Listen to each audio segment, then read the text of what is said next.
Welcome back to Fish's Call Sheet. Today I have someone who has worked especially throughout the multicam world, who is an incredible director, but who has the rare accomplishment of working their way up from switcher to associate director to director, and is one of the most lovely people to work with. So welcome, my friend, Lynda Tarryk. Hi. Thank you. Welcome to Fish's Call Sheet. Thank you for having me. I'm so excited to have you today. Thank you. You helped me navigate my early episodes as a director. You have been the support structure for a ton of people. And now you lead with your own excellence. So we'll get into all of that. Oh, okay. Yeah. I want to go back to the very beginning, though. Yeah. Talk to me about, when did you know you wanted to be in this business? Oh, wow. Really early on, I think.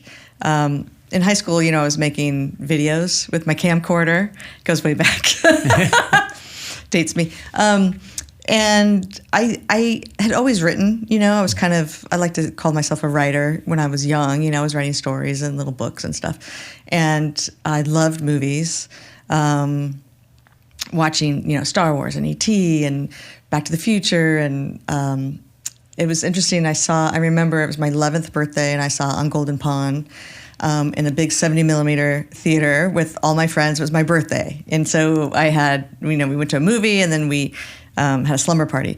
And seeing that film on the screen, because my family, my mom is from Maine, and I know it was shot in New Hampshire, I think, but it looked just like that on a lake. And so we would spend our summers on the lake in Maine. And so to me, I saw representation of a place that I love so dearly, and it just hit me. And I remember looking back when it was golden, right? When you see that sunset, and I looked back and saw all these faces just looking up at the screen, and just golden faces. And there was something about it that it felt personal. And I think that kind of helped that. And then growing up and watching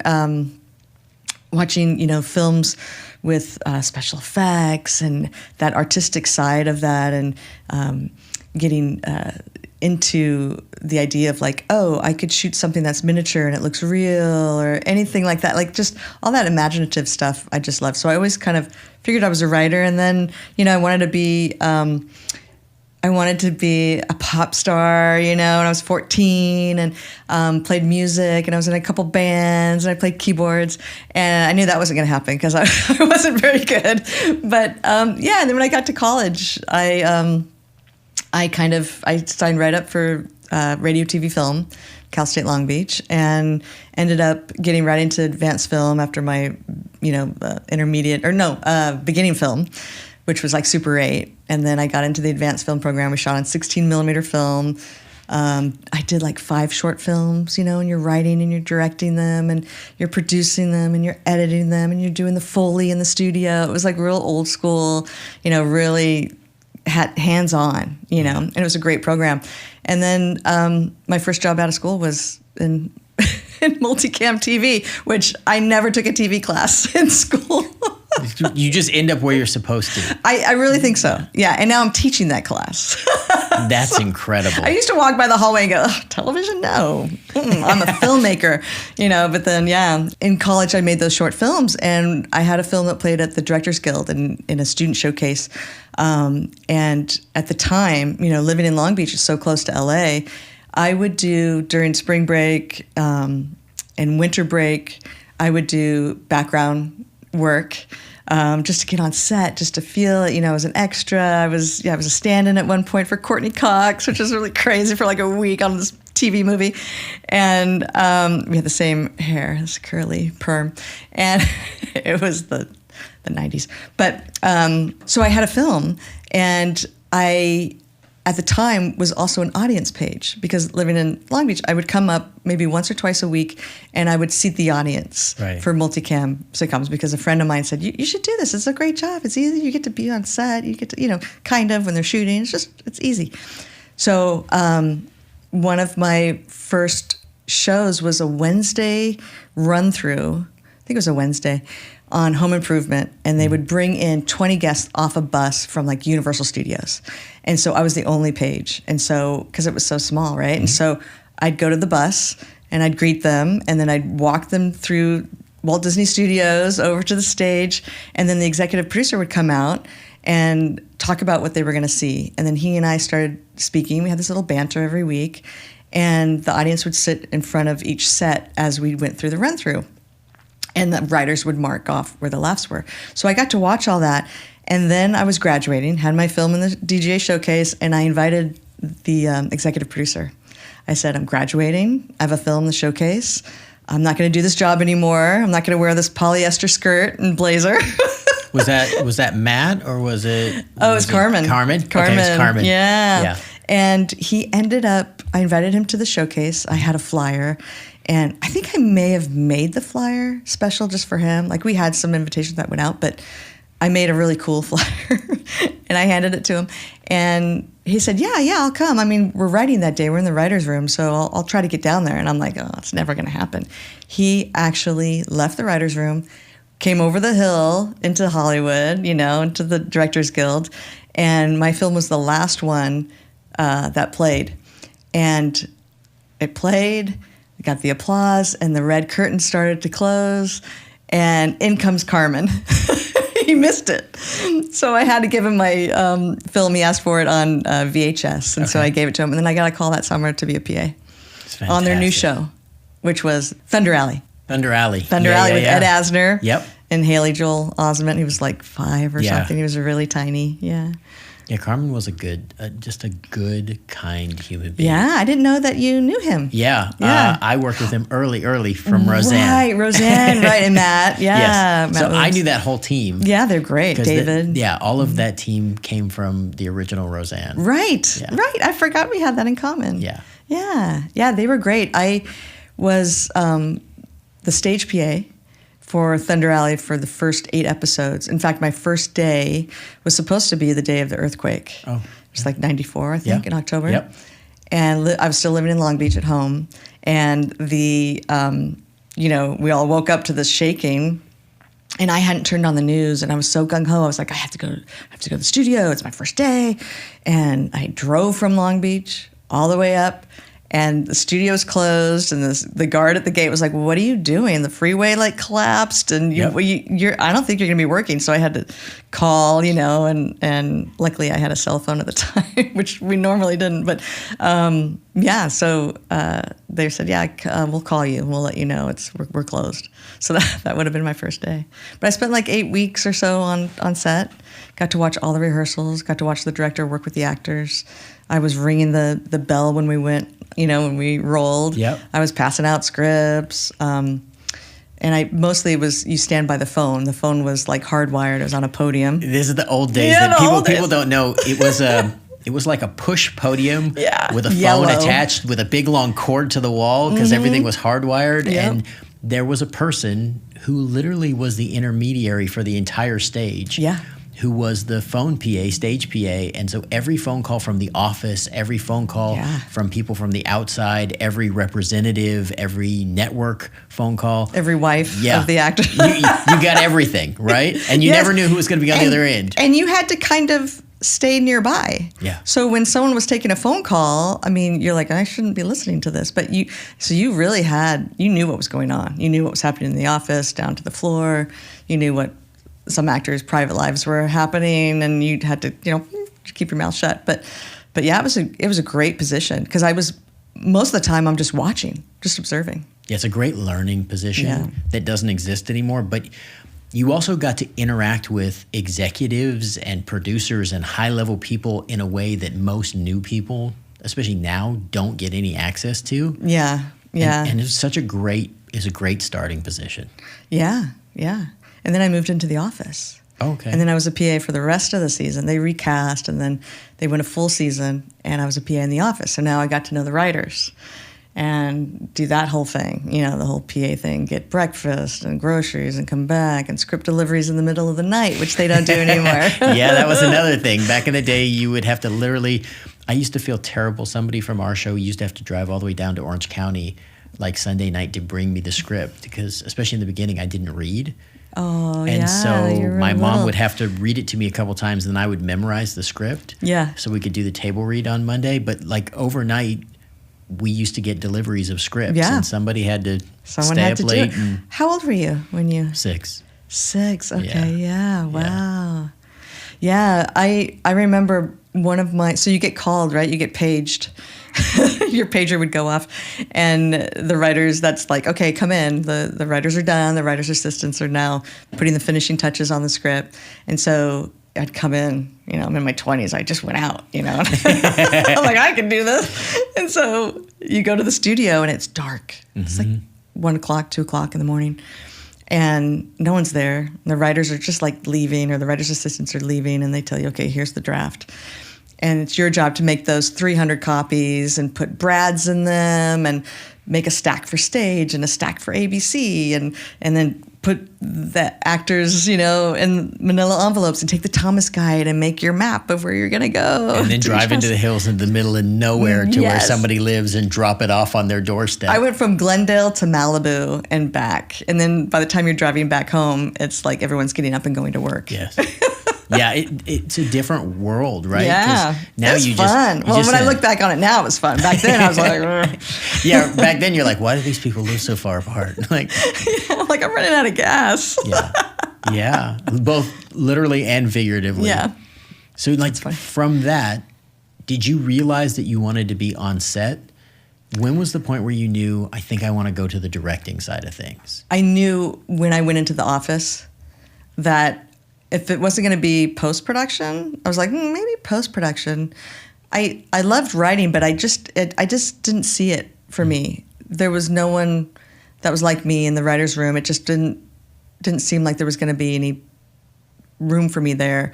And I was way more of like feet on the ground, you know, working with people, talking, ideas, sets, you know, just that whole thing in comedy, you know. And so I knew when I went into the office and the office politics and just seeing that world that I wanted to be on the floor. That's where I belong. It's also the writing portion of this that people have never experienced from the outside, which is the jokes become a business of jokes and it becomes like a competition for jokes. And that is not as much fun as being on set and making jokes work or experiencing jokes and heightening them. Yeah, give me the material and let me make it sing, right? Yeah.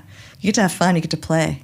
Yeah. And I think that taps into, you know, being a kid and with my siblings and neighbors and putting on plays in the garage and, you know, pretending we're the Mickey Mouse Club and just doing, you know, little musicals and just that whole, that ability to just lose yourself in something and play.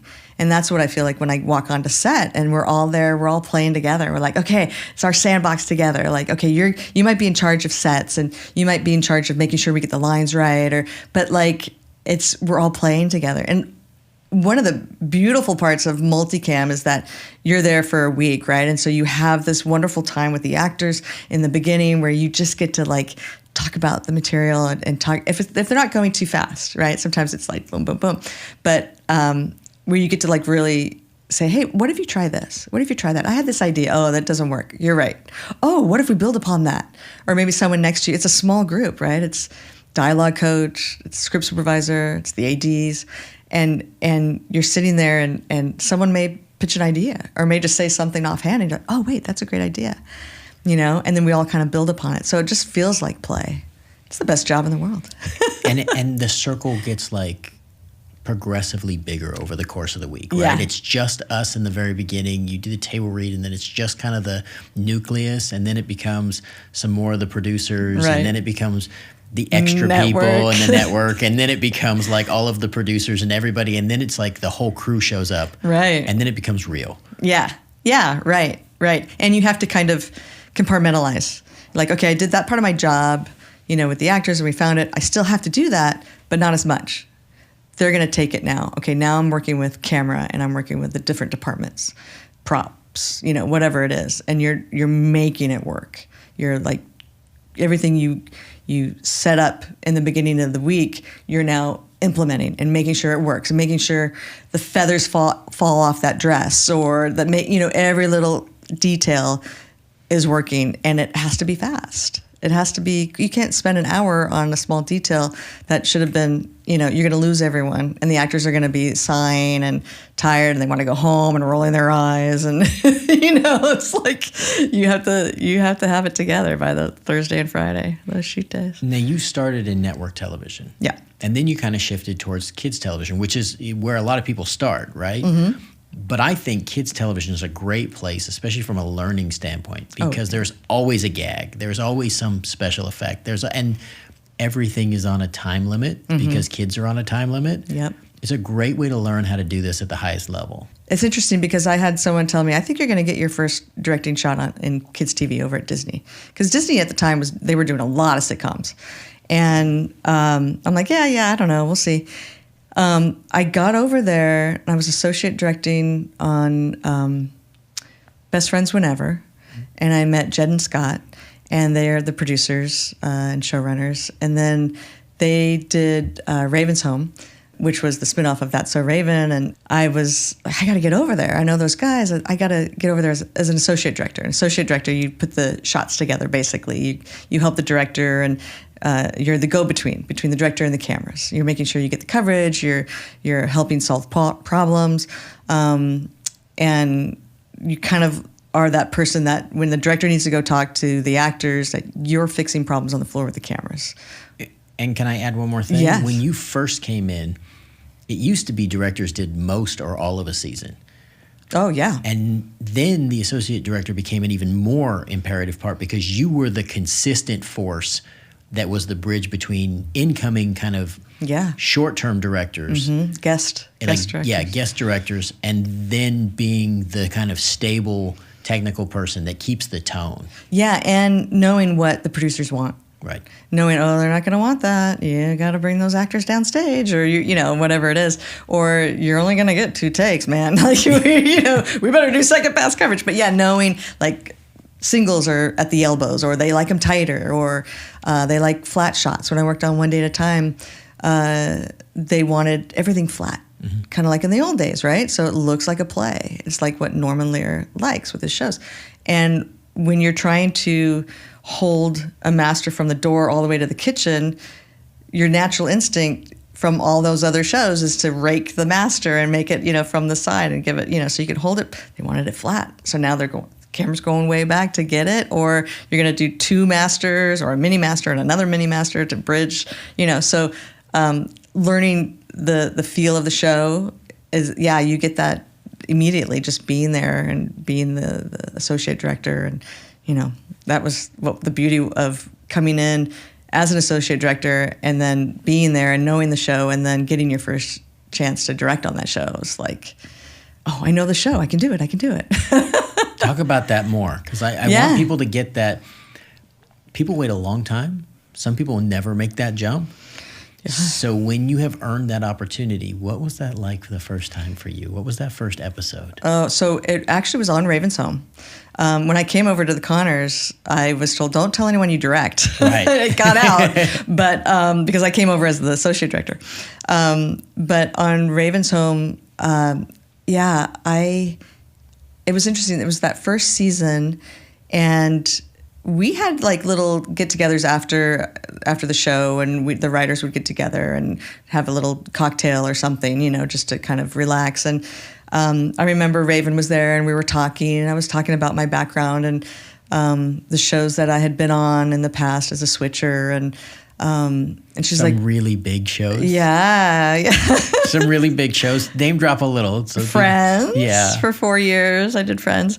Ellen. Ellen was actually my first series as a switcher. Mm-hmm.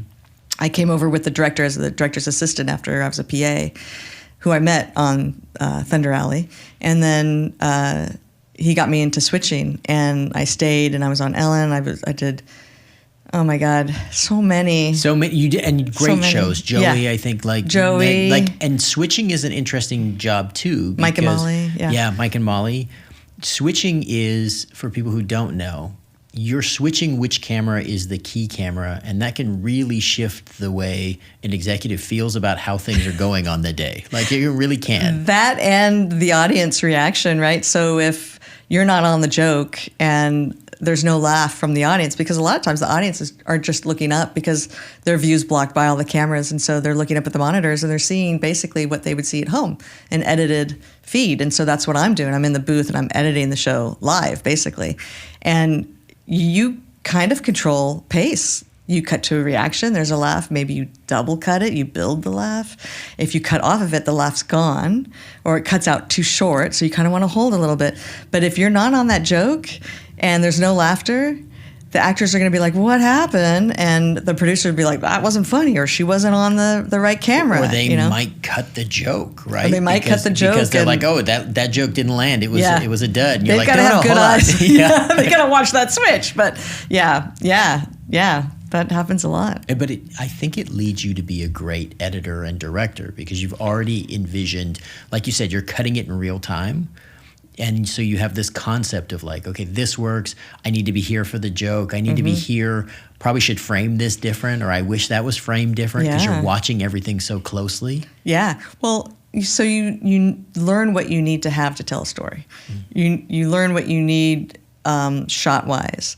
And then tone and emotion. Like when you're in that booth and you're just watching, you're in your own world, basically. I mean, yeah, the sound guys are like right there, but you're just watching, and you've got the script, and and you're just listening to you're just so focused on what the actors are doing and what the scene is. When they miss a line, when, sometimes when you're on the floor directing, you're like, did they miss that line? Because you're looking at so many other things.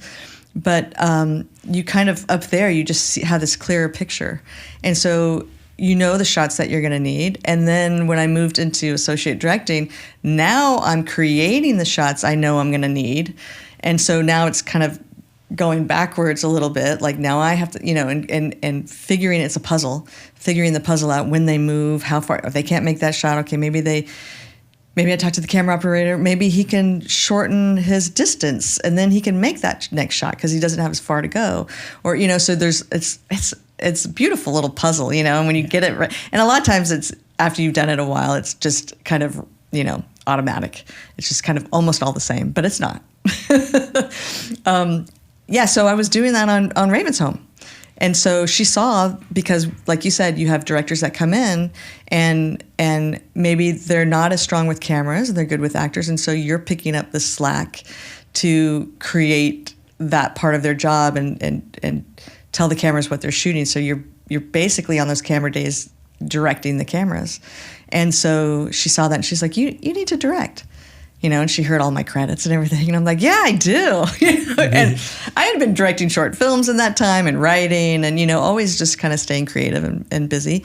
And so, so she basically gave me my first episode.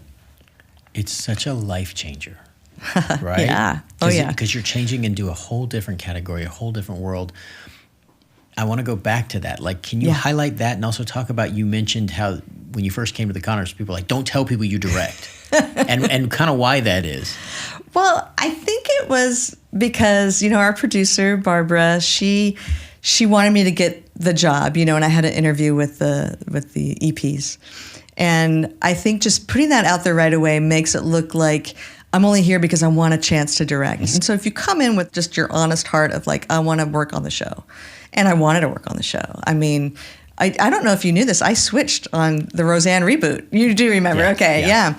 And so, again, I'm kind of tucked away. Right. And so sometimes if I don't go down on the floor and make a big deal, like here I am and I'm around, they don't really see you sometimes. It's so they don't know. Easy as a switcher to fall through the cracks because a lot of times you're up in a booth. Yeah. And they call you the switcher. They call you the switcher. Who's the switcher? Right. And they only call you if it doesn't go well. Yeah, right? that's Nobody true. calls you if it's going well. Yeah. Nobody's like, oh, the switcher did an amazing job. Yeah. It's only if they're like, were we late on that switch? Yeah. Who's the switcher? Who's the switcher? Like I was told, listen, if you don't hear anything, that means you're doing a good job, because I was so concerned because I want to know, am I doing okay? But then you realize, oh, I got this. And then when you're building the laughs, you're like, yeah, that was me. You have a hand in it because you built the space for it, for the audience to laugh. Especially when you go to the reaction. It's the reaction. And then you come back. Yeah. And then maybe you go back again. Yeah, you're double cutting. Yeah. And then all of a sudden you're like, yeah, I sold that, right? Yep. And the actors did their job, but you elevate it. And it's a teamwork and it's a collaborative process and it becomes beautiful. It's fun. It's you're on when they're on. When they say action, you're on. Fade up, you're there. And then when they say cut, whew, you're done. And you never bring your work home. I never marked my script at home, I don't think. Yeah. Maybe in the early days if I was nervous, or clean up my notes, But yeah, it's a great position. And at the time, and still is, it's not a union position, so you can get in. And then I think if you then get into associate directing, you can then get in the Directors Guild. And then when you're a switcher and you're in the Directors Guild, then there's like a side letter that they have to pay your benefits and stuff. So you start, earning that. But yeah, it was great. I switched for 10 years before I was in the Directors Guild. So I was like, there's 10 years of benefits, man, that I lost.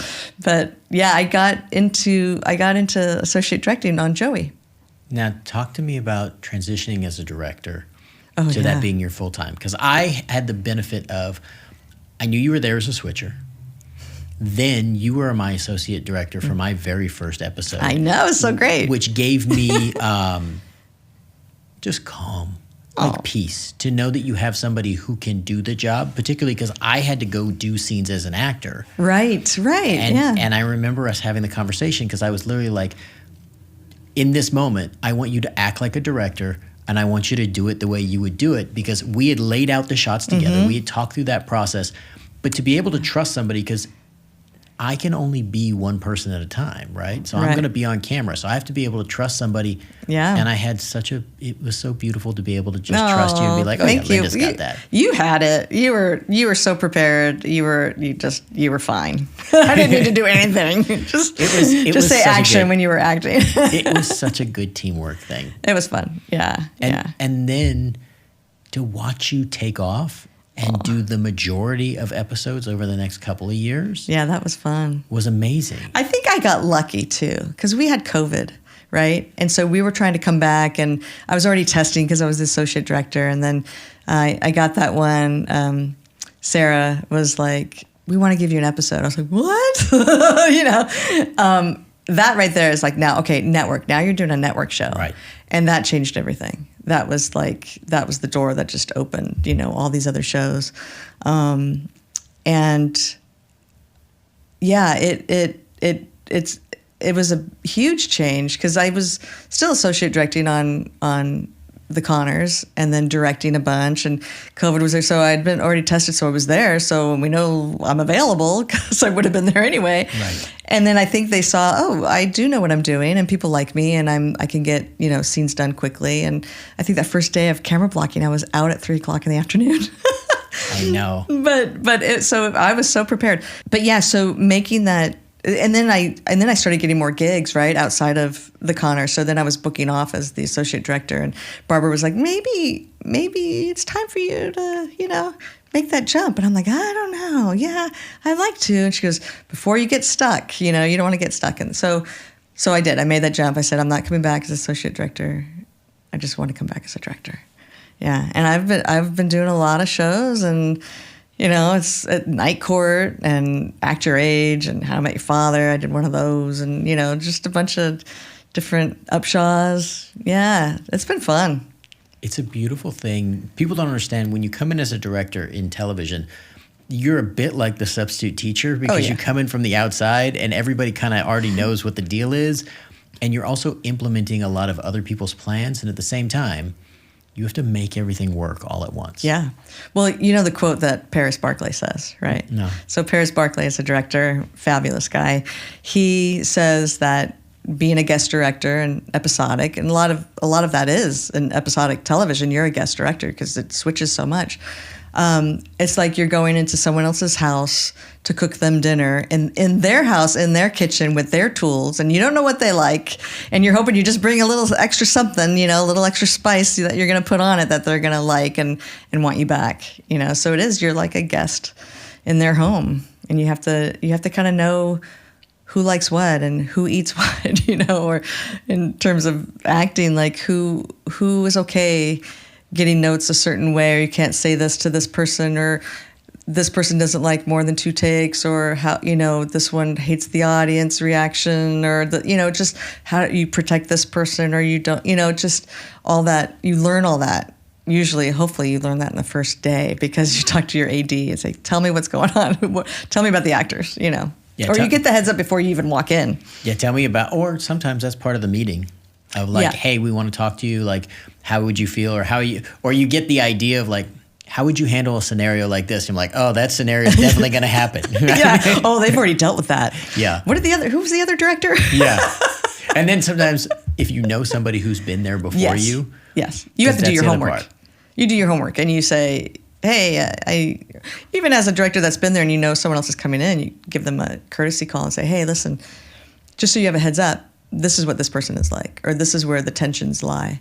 And here's where you need to tiptoe and maybe steer clear of this, or they really like it like this, or, whatever it is, any kind of help you can give. I think that's the beauty of episodic, and especially multicam, because we're such a small group, that we help each other out, because we're all guests. We've all been there, and we don't get to see each other on set. There's only one of us, right? So it's nice to have like these groups, that you talk to people, and especially having been a crew member, I know all the directors, right? They've all come through on one of my shows somehow.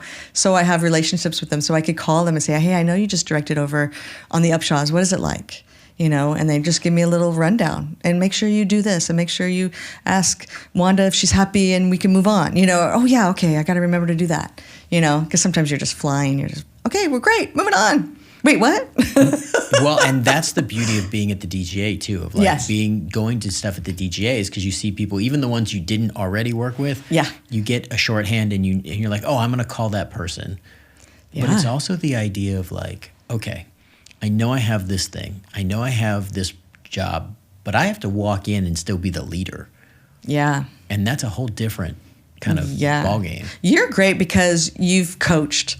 And so you come in with that positive talk, right, to the camera operators, to the crew. And I remember you were saying, I'm really just proud to have my name next to yours on screen, and to work here beside you, and I'm going to learn from you. And, you put everyone at ease that way, and it feels like very group effort. Everyone has a voice, and I always say that, like, everyone has a voice, even when you're rehearsing the guest actor.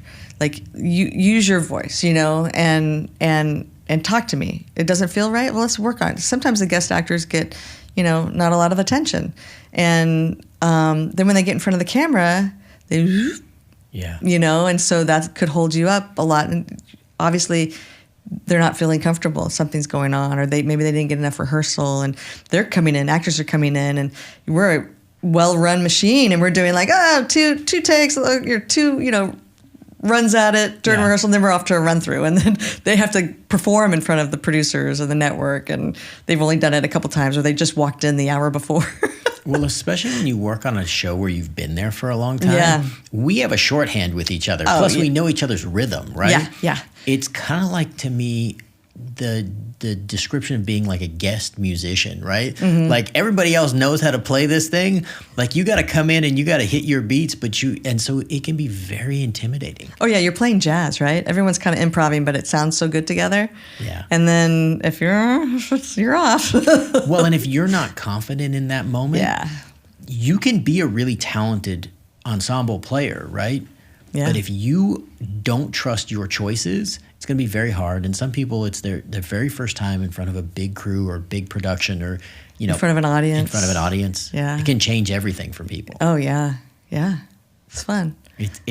See, and you and I are like, it's so much fun, right? And there's, you get this rush, right? This adrenaline, especially when the audience is there, because the level just comes right up, and everyone's energy is up, and it's faster. And it's just, when you hear laughter in a group like that, it makes you just want to laugh. Yeah, and you want to share it.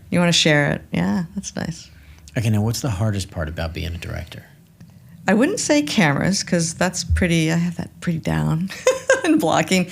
But I think it's the personalities and just figuring out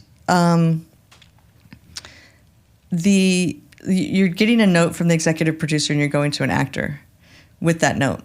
And you might only have 10 feet, or you might have 30 feet, And so you got to figure out how to relay that note in a way that the actor is going to be receptive to it and understand it and be able to do it as you're walking from the executive producer to the actor. And that's a short time period. So you have to figure that out, right? And I think, you hear a lot of like directing, it's like less is more.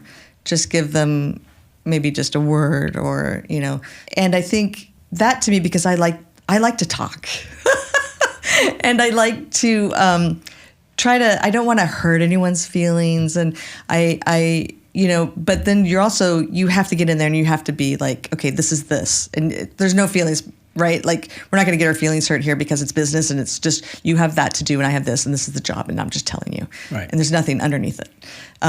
So there's that. But it's also, I think that trying to figure out what is the best way to give a note that's pretty difficult, I think. And just the more you do it, the more you know someone.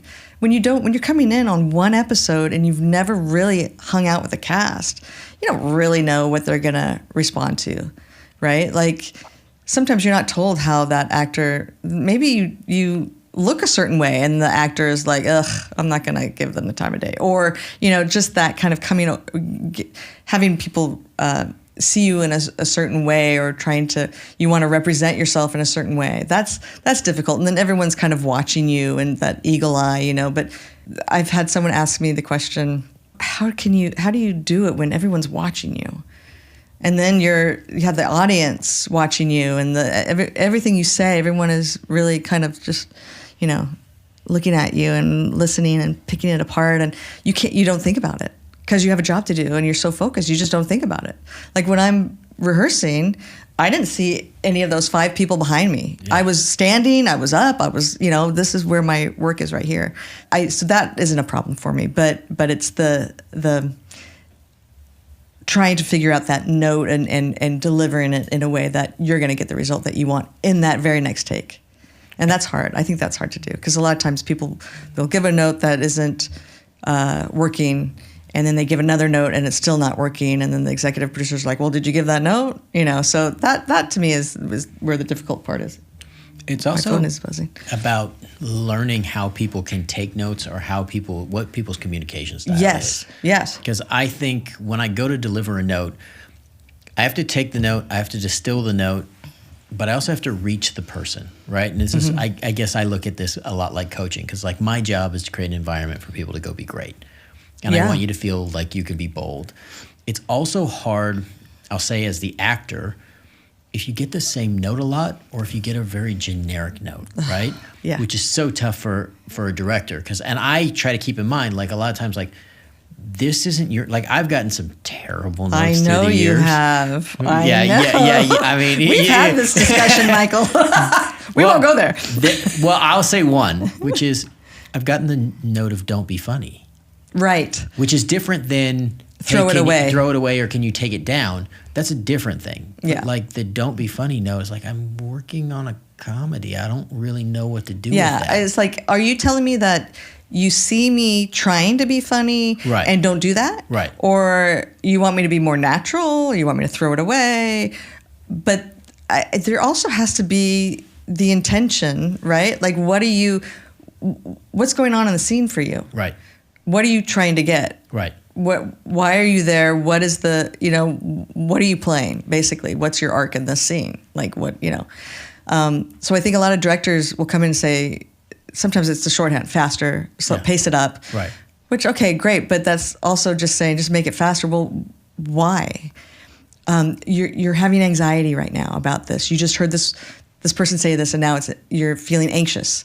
So maybe just giving them that note.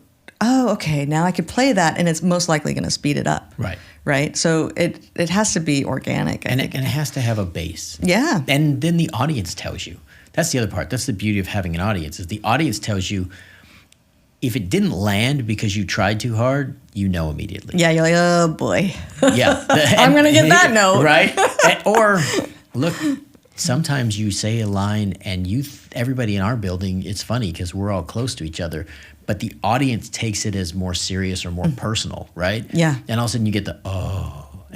And you're like, oh, do I want Oh, like you have to pause for a second. Like, okay, we got impact. Did it help the next joke, or did it like derail the scene? Because Right. we may need to change wording or change something Right. to make this work. Yeah.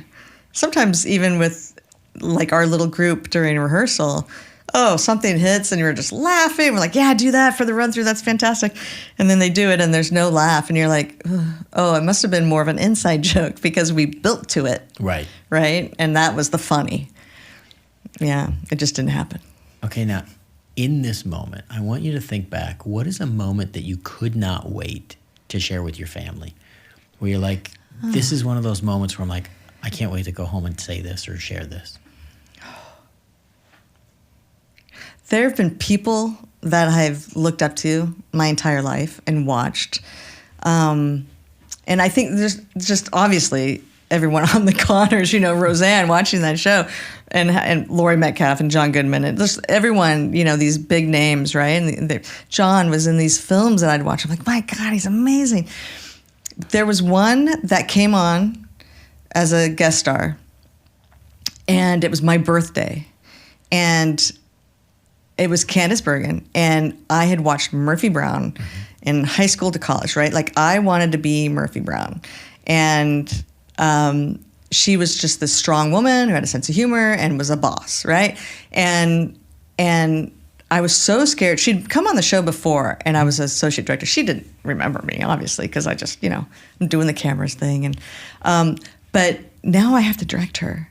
And I had read the Murphy Brown book, and I'd worked with Barnett Kellman, who directed the pilot and most of Murphy Brown, and just looked up to them so much. And it was my birthday, and here we go, and we already did the table read, and now it's our first day on set, and she's walking in, and she and I are wearing the same sweater. And I said, oh my God, Candice, we're twins.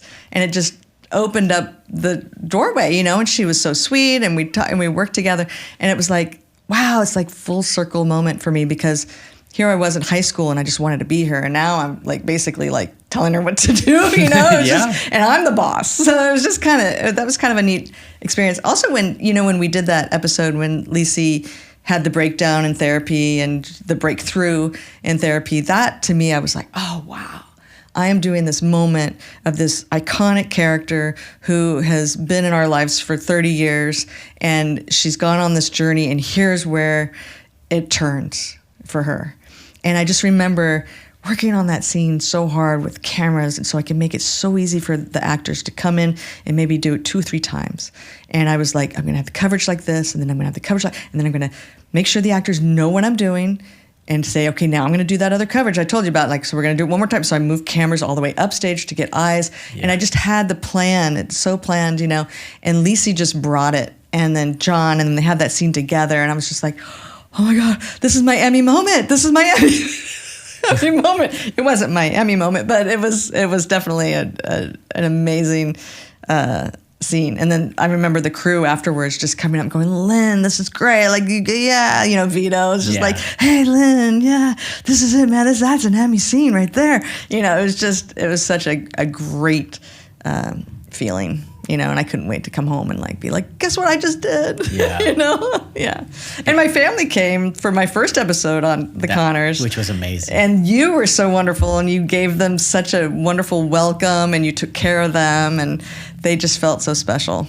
Yeah. I think it's part of my role to me is to make sure to understand that moment, that your family's there, how much your family means to you. Yeah, the it's achievement huge means everything to you, but you're also trying to focus on the work side of it. Right, So that's so sweet of you. I will make this space welcoming and social, but at the same time, give you space to go work by entertaining them and making sure they feel warm and Yeah, so they did. They get the love, but at the same time, you can focus on the thing you want to do because you. you want to shine, right? Yeah, and especially in front of my parents. And you want that, you want them to be proud of you, and they're seeing you, and of course they are. I mean, they were obviously, but then to be taken care of by one of the actors on the show, and they just was like, wow, this is amazing. She made it. Well, you earned that. You're special. Thank you. So. Thank you. Yeah. It's been fun. Yeah. Okay. Keep going. Oh, a lot more. No, I mean. Like this is so much more. There's so much more. And you're in the maybe the mid portion. You think? I hope so. I think you got a long road because you've earned this. I gotta stay young then. I better start working out and eating better. Well, okay, so speaking of that, right? With the experience you have now, is there anything you wish you could go back to knowing what you know now that you might do slightly different? I always think, like, if you just push a little more, ask earlier. But my journey's been so great. Like, I wouldn't change it. I would love for it to happen exactly the way it did, just a little bit sooner. Mm-hmm. I spent a lot of years as a switcher. And if moving into associate directing and directing sooner would have been great, but I wouldn't change it for the world. But I wish I had just asked more, you know, put myself out there more. And it's so weird I'm saying this to myself now because I could still do that and I still should do that. It's scary, you know, you're putting yourself out there. If you put your work out there, you put your writing out there and asking people to read something or going into a room to pitch something, you know, it's scary and you kind of don't want to open yourself up to that, you know, failure or criticism or bump in the road because you're just like, maybe it's in my head, it's working out fine, you know, but you never really put the work, you never really put it out there into the world. So, I think just trusting myself more and someone told me, you know, none of us know what we're doing. And we're doing it, but we like that could be a great idea, you know, and who am I to judge? I mean, that, you know, maybe something that one person over here feels is like, oh, it's not right for us, or they don't really like it, or they don't think, oh, it's going to have a life at all. And this person over here is totally gung-ho for it and will give it life and it'll be like the next best thing. But trusting yourself and, you know, I think those are the lessons that I would have liked to have maybe learned a little bit earlier or trusted in earlier. Okay, now you're teaching. I am. Oh, I am. Talk about teaching this now. And talk about what it's like to be the teacher. I love it. I'm teaching television studio production, right? It's multicam. The class you didn't want to take. The class I didn't want to take. All these years later, you're the expert. The class I walked past and put my nose up at. It's so fantastic. I love it. It's given me something that I never thought that teaching would. I mean, you hear, you know, teachers say, I get so much back from the students, but you really do. Mm-hmm. And I realized, wow, I really do have a lot of stories. I really have worked in this business a long time. One of the students said to me the other day, you need to write a book. I'm like, really? You think? And then you realize there's this whole other couple of generations that don't know these certain shows or don't know, you know, and you do have the experience on that show or with that person and, you know, that they might want to hear about these stories.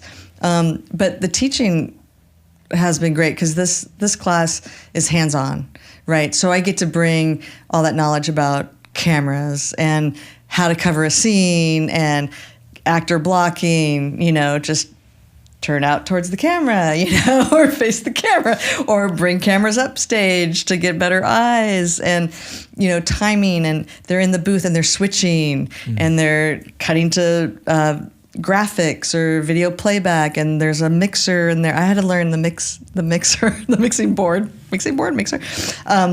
And I got to learn all this new equipment, you know, and I walk in there and it's my class and it's my for the few hours, the 4 hours or whatever, it's my studio. It's my, you know, let's play. And I told them right away from the beginning, I said, this class isn't about your writing. It's about working together. It's about learning all. When you get out of here, you should know how to work all of the equipment. That's what this class is for.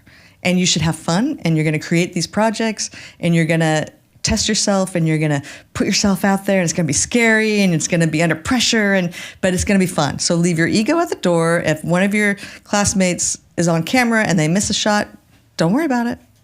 It's not about that. It's about getting in here and playing and learning the equipment and just stretching ourselves. And it's been so much fun. And they've taught me so much just about being brave and creativity and, of course, all the music references that I don't know. Listen, young people will teach you things you never imagined, and all of a sudden I'm you like look up and you're like, why are you saying low key all the time? Yeah, terminology, word usage, especially as a writer. Yeah. I'm like, every so often, I'm like, I got to go hang out with more young people because, like, my slang is old. Yeah. I'm like, I need to catch up because I don't know what's going on in the world. But you might not want to use it just because then it looks like you're trying to. I just want to write it for the right character. I don't necessarily need to use it. I still talk like the same old guy I was before. You're younger than me. Yeah, and, I'm going to miss my students when the class is over, you know? It's been a lot of fun. We have a great time. Okay. We hang out. We're going to do our final run. You ready? Are they fast questions I have? Mostly. Okay. You ready? No. Okay, what's the first thing you look for on a call sheet? My name spelled right. Interesting. Okay. No, I don't. I'm kidding. I look at who the guest actors are. Okay. I think, yeah. Because I've had producers who are like, I got to make sure everything's right. That's a real thing. To make sure everything's right? Yeah, the things are spelled right, like people's names are right. No. I look at my name. I look at the time. I look at how many scenes we're shooting. Really, that's the most important thing. Yeah. And usually by that point, I know who the cast is. I think when I was a switcher or an associate director, if I didn't come in early and know who the cast was, I'm always like, who's the cast? Oh, cool. Right. We have,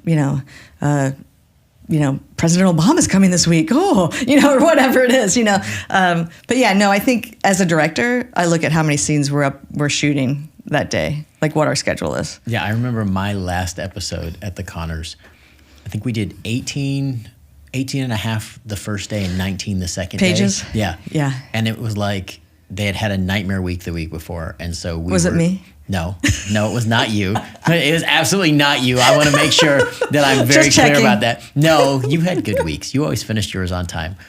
Yeah. They came into my week, so I ended up with 3 days. And I had some of my cast I only had for 1 day. Oh, yeah, that's the other thing that's hard about directing. When a cast member is off doing, off doing another project, or you don't get them until the day of, and then that's another. Yeah, and then for me, like, okay, I want to be so prepared that we can crush this.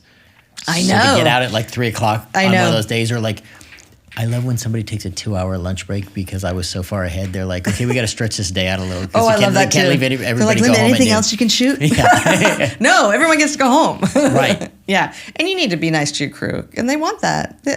And I remember, as a crew member, you just want to go home. You just want to go in, do funny stuff, and go home. Yes. Yeah. Especially if you're at the end of like a 3-week run or you had a rough week the week before. It's like my job is to come in and make this easy and get people out. Yeah. Yeah. There's a lot of things to remember, right? When you're directing, like you can put an actor up there, bring them downstage, don't put them over the header, the boom can't get there, don't line them up in a line, different heights, sit down, stand, like so many little things that you want to remember. And sometimes when you get into that space of like, I have a scene to shoot, I know it, we're going to get it. And then maybe it starts to unravel a little bit. But you also are like, all those things that you had up here, some of them start to go away. Yeah. You've either forgotten or it's just not worth the fight. Yeah. And you're just like, okay, I'm fine. That's one take. I don't need to put that in, and let's just move on. Let's go home. Yeah, we don't have to fight over that. We don't have to fight over that. Pick your battles. Okay, what's the last thing you want to see on a call sheet? Maybe that another director is going to come in and shoot a scene while I'm there. It's hard. Like in the middle of my day, Yeah. or it's going to push one of my scenes. That I don't like that. Because it just disrupts the flow, right? It disrupts the flow. It changes who's leading. Yes. It's like changing conductors in the middle of a giant orchestra production. Yes, and they're singing and playing. Oh, change. Yes. Singing and playing. Oh, change back. Yeah. It's you need to walk off stage when that director comes in. You go. Yeah, give them the space. Give them the space. floor. Also, you don't want to be there when another director's working. Just I don't want to be there. Just because there is a little bit of like, I want to see how they deal with this actor. But then also, I don't want to, because I don't want to make a comparison. I don't want to change who I am because of what I saw that worked for that person. I just want to you can't fake it. You have to be who you are, right? And I think sometimes watching another director, you're like, oh shit, I should have done that too. You know? Well, I know too. I stood up in the bleachers one time, like I thought I was like invisible because I was just curious, and the person was just a really extremely well respected director, and I was like, okay, I want to know, what are they doing? Is there something I like? Because I'm always looking to pick up new skills. Yes, yeah. And an actor goes, well, you know, Michael would not give me that note, and I was like, I gotta disappear. I'm like, I have to get out because, Yeah. like. Now, the actor may be joking around, but still, it's but like... now it's a competition, or now you put somebody in an awkward position. I'm like, okay, like, Yeah, bye. Time to step out. And I was like, I thought I was invisible. Yeah. I'm like, the lights were on me. I don't have a mic. I don't know. I know. I was literally hiding in the darkest, highest corner I could think of. It was, the only thing I could have done better was be in the catwalk. Oh, yeah, watching down on them. Okay, so what is your favorite thing to see at craft services? I do like a good donut, a good maple bar. Okay. Yeah. Old school maple bar with your coffee. But, you know, I normally just cut a piece off. And then I go back like 10 minutes later and cut the other. Hey, listen, that's the truth. I don't know. Variety, I think, too, right? We want variety on that. You know, yeah. Oh, you know what's nice is when they have someone there making something, like in the morning, like waffles, you know, fresh waffles, or they bring in, you know, something different that you never really have, like maybe someone's making crepes, or, you know, just something cool like that. But no, I like a good donut. Okay, what's the one thing you hate to see at craft services? A donut. Because you're going to eat it? A maple bar donut. So funny, right? It's always the same thing. Yeah. I love it. I want it. I can't have it. I shouldn't have it. Okay, how do you define success? I think this is interesting too, because my son is about to go into college. And we talk about, you know, jobs and careers and majors and what interests you. And I was telling him, in fact, just last night, I was like, you need to do what you love, what you're passionate about. Don't worry about the money. It'll come. If you are passionate about something, you want to be happy in your life, you want to be happy in your career, doing something that you just are passionate about and love, you're going to be successful. And that's what I think is success, just being, you know, happy in your job. And obviously life, but we're talking work here, so. Okay, so based on that, how are you doing based on your definition? Pretty good. Yeah. I'm happy. I'm really looking forward to other opportunities in the same space and other spaces, you know, using my directing and looking forward to the next big adventure. Are you teasing a big adventure? Do you No, know? I have things that I want to do, but you know.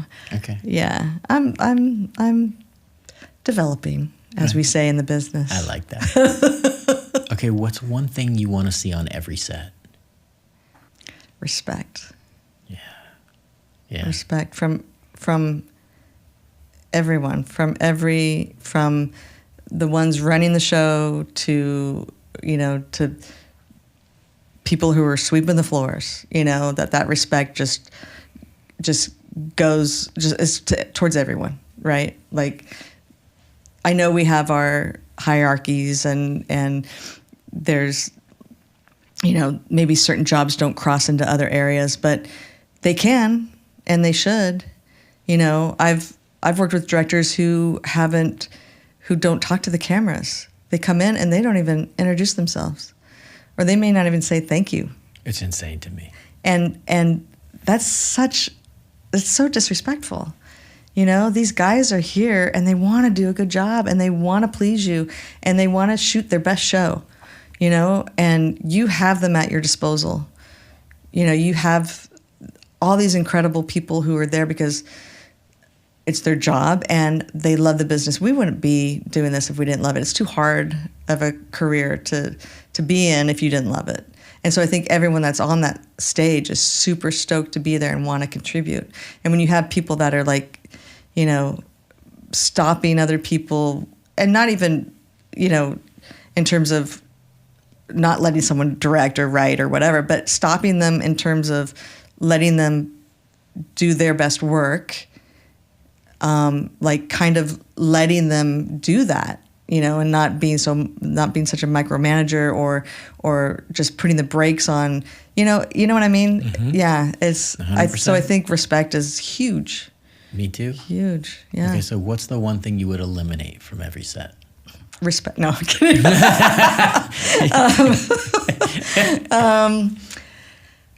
What I would eliminate is when child actors come on and they're put through take after take, or they want them crying, or I don't like any of that. Like sure, bring a baby on for like a minute, we get a close up, let them go. Like I just don't. There's something that just feels wrong to me. That's these little, they have no choice being there, and there's all these people there. And yes, we have nurses, or we have the social workers there that's their job, and they're great people, and they make the children comfortable or the babies comfortable. I don't know, there's just something about it. That and like little small animals that don't know what's going on. It just I don't know, it just feels wrong to me. It feels weird. It feels exploitative to me. And Yes. and even knowing that there's a purpose sometimes doesn't change how I feel about the experience of it, or that I don't want to be part of giving someone that experience. Like Yeah. I'm very mindful, especially with young kids. Yeah. Like I loved being on set as a young kid. Yeah, well, you were also 6, you said? Yeah. 6. So that's a little bit older, Right. Yeah. When you have like a 2-year-old or a 1-year-old, or even babies, and I hate seeing that on screen when they're crying, and you're just like, oh God, I know that's real. Yeah. They want their mom. And Right. They can't have their mom, and they don't understand. That's hard to see. But yeah, go ahead. Sorry. No, I just agree with you. So I try to be very mindful. I know you and I both have a very strong thing, especially with young kids, of trying to make this a good experience. Yeah. Did I tell you the story that we had Cooper? Was I associate directing, or I was switching maybe? I can't remember what my job was, but I had him on a show, and he was going to be an extra, and he was like, all these people were around, and he was a little scared, and my wife brought him, and they said, okay, just sit here and color. You might have come over to that show. Uh-huh. You did. Sit here and color this page. Is what his direction was. And he's like, okay. And then they had to go off, the second had to go off and give the other kids things that they were supposed to do. So Cooper's coloring, and he hates to color, by the way. He's always hated to color. He doesn't see the point in it. Yeah. He was mad at me when I tried to teach him to draw one day. He's like, you made me draw. But anyway, so he's coloring, and he finishes. And he looks around, and he can't find us. He doesn't see us. And he started crying. And I think someone came up to him and said, hey, do you want to pull the number out of the hat? We're going to do a drawing. And he's like, just lost it. Right. And I think being a parent, when you see stuff like that too, and obviously what they pulled him out, it was fine. He still got paid. But I mean, he didn't have to be in the scene. But when you see stuff like that, you realize, oh yeah, those feelings are real. Right. And so I think that's what, as a parent, you see when you see those young kids on set and they just don't understand and they don't get it, and it's scary. It's a scary place because there's a lot of equipment, a lot of people, a lot of loud voices, a lot of lights. There's a lot going on. It's a very busy, very chaotic environment. Yeah. Even and it's good. It looks real, right? Like, oh, we're sitting in a living room. This looks real. But it's not, because this whole other side of the room has all this weird stuff going on. Yeah. Okay, what's the best gift you've gotten from a project? So on Friends, we got an electric scooter. And this is like in the early 2000s, right? Like maybe 2000, 2001. And scooters weren't like what they are now, where you see them on every corner and anyone can pick up one and go. They had like off-road tires. The producer came in, they gathered us all, it was Christmas time. They said, hey, we got you these gifts and we hope you enjoy them, blah, blah, blah, blah, blah. And there's a big old semi-truck out in front of the stage, and everyone has one, has a big red bow, and this is what it is. And in comes our producer riding one on stage, and everyone's like, this is so great. So we all went outside, and they unloaded from a truck all of these electric scooters that are huge. And you know what? I still have it. And just a couple weeks ago, I refurbished it myself. I got new batteries, I redid the brakes, I put in LED lighting, a little headlight, and I'm enjoying it. So I'm using it. So that was a really great gift. And we also got cash. For every year you were there, you got $1,000. It was like tax-free, And then the cast of Friends gave everyone a Breitling watch, like this beautiful watch with a leather band that said "the one with the watch," because of all of their titles are the one with something, and they had their initials on it. So we all got these really nice watches. It's beautiful. Yeah, those were fun. What about you? What was your favorite gift? You're like, a trip to Tahiti. No, actually, you know what? It's so funny because as a kid, most of the gifts are adult oriented, right? Like as a kid, I remember when we became number one, ABC gave us a portable TV. This is before that was a thing. Yeah. That it was a small portable TV, and there's like that stuff, but I was more about it's the people. Like the gift is people like you. The people who came into my life. Can you ask me the question again? No, like seriously, like this is I think my part favorite of this, gift, Michael, is the people. Okay. The relationships. Well, I'm going to pick on you about relationships. Yeah. So this is actually a big question, which is, how do you want the people who worked with you to remember you? I think I want them to remember me that I was fun, that I was lighthearted, that I knew what I was doing, and that I was good. That's all. Mission accomplished. Oh, you're so sweet. Because I've worked with you. I've worked with you at multiple levels. I've worked with you across multiple stages. I've got to see you work across a lot of different places. And it's one of the things I think that people celebrated about when you became a director is because they loved working with you already. And then it was watching you shine and get to lead and kind of share that with people in an even bigger way. Oh, thank you. That's so sweet. I'm not going to cry. I'm not asking you to. Okay, so then one more question. Yeah. What is the legacy you want your loved ones to take from your life? Like if I was to die tomorrow? No, Okay. I'm not implying that anyone's going anywhere. I have plans for you. I just told everybody you have a long way to go. So let's not put that on me. What do I want my legacy to be? I think as a helper. Someone who made the world a little bit brighter, a little bit better, and gave back. Yeah. I love that. I think that's a really fitting. Yeah, I mean, I remember being a kid, and Mr. Rogers used to always talk about when things get bad, look for the helpers, right? Yeah. And I'm always trying to be a helper. It's the nature of what I want to do on set. It doesn't matter where I am on the hierarchy or the credits or where my name falls on a call sheet. Like to me, my job is to be a leader and a helper in any way, shape, or form. Yeah, that's true. And I think that kind of, working through the business and working your way up, I feel like I've always kind of helped get this going this way or help this joke get a laugh or help, and in life right now, it's like helping my parents with health things or helping my son with school and getting to graduate and, just kind of, I've always been kind of a helper. Like you see someone struggling to cross the street or, you help them or, and in work, I think on set, we're all just kind of helping to get this story told or this project completed or, help everyone get home. That's the old line, right? The old quote is we're all in one way or another walking each other home. Oh, I don't know that one. And wow. To me, that's that is like we are all taking each other's hands in one way or another. Yeah. And the question is, are you lifting? Are you pushing? Or are you harming, right? Like, are you dragging people along? And to me, I'm like, I want to help. I want to walk someone home the right way. Wow, who knew? I didn't know that. Yeah. How old were you when you finished Roseanne? And I kind of know your journey a little bit. And then, like saying being a helper is exactly where you were going. What was that? What was your life in between the two, Roseanne and the Connors?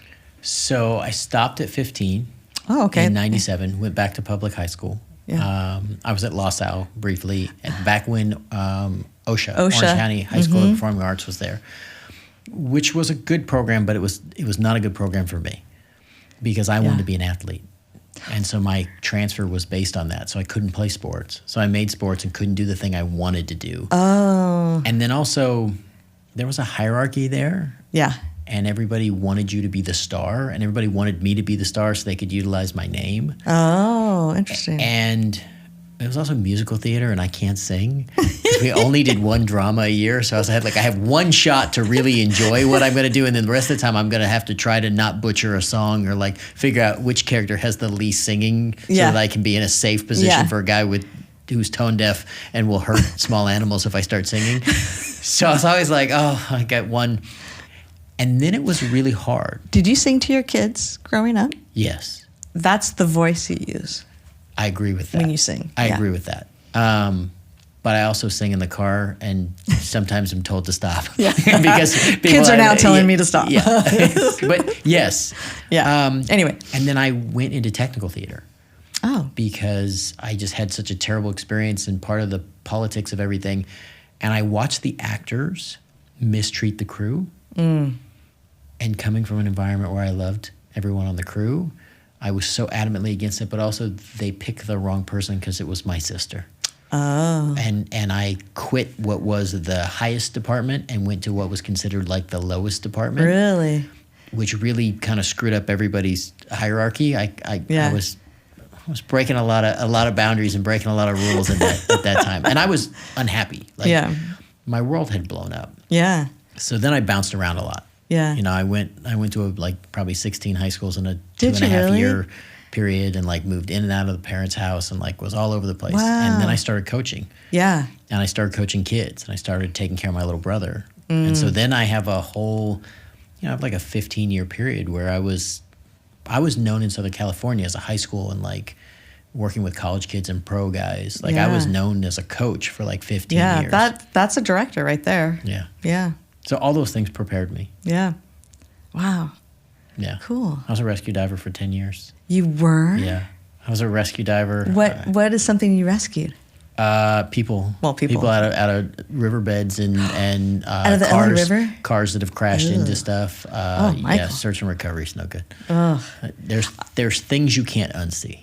Oh, I bet. I wanted to, when I was young, I remember watching the news and watching the disasters happening or the floods and I wanted to be out there rescuing. I wanted to be that newscaster in that jacket. I wanted to go see what I could do, what I could help. So it's interesting that I said I want to be a helper. Yeah.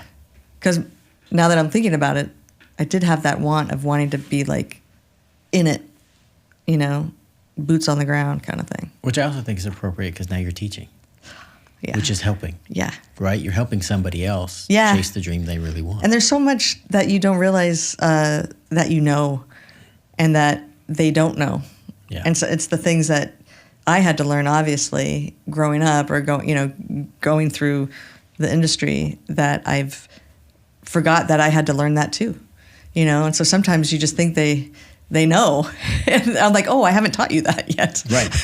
But you will know. But you will know. Yeah. And that's the other part. And when I teach another class, they're going to know. Perfect. Thank you so much, Lynda. Thank you, for Michael. coming on. I love you so much. It's been Me fun. Too.